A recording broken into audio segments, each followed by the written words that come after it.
giờ cho rồi nè. Cô mua tới mẹ phải. Ồ, phải nhiều chỉ mua tới mẹ đó chị. Ta chỉ cũng mua.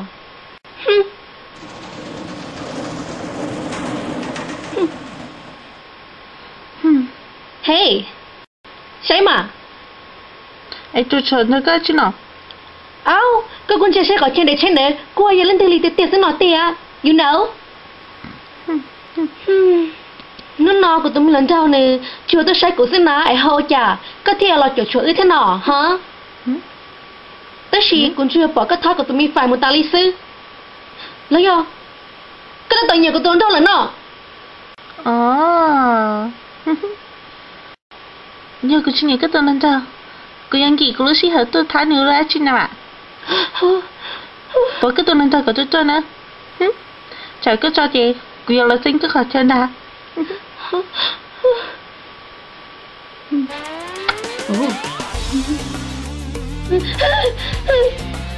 Chém một bự, chém một từ từ, chém một,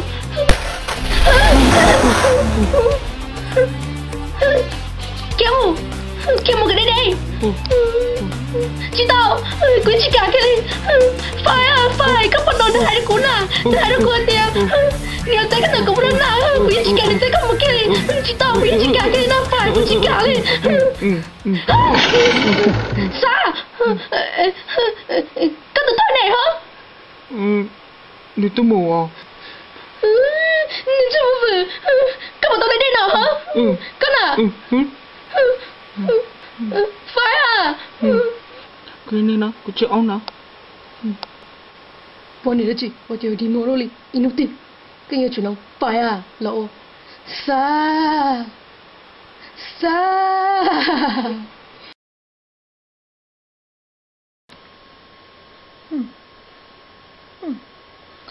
Cô giờ cho rồi nó nè. Cô bố mua tới mẹ mà phải.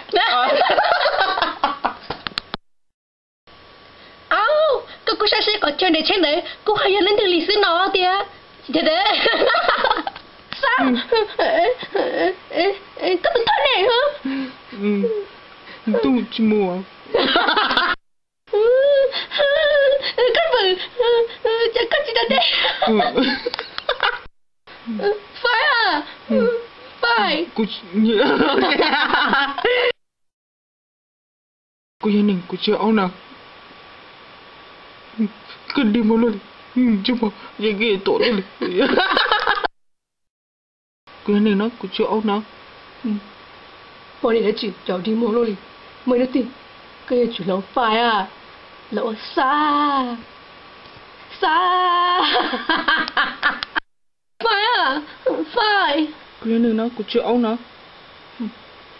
Bọn này là chị, bọn cháu đi một lần, inútil. Cái này chủ nó phải à, lỗ xa.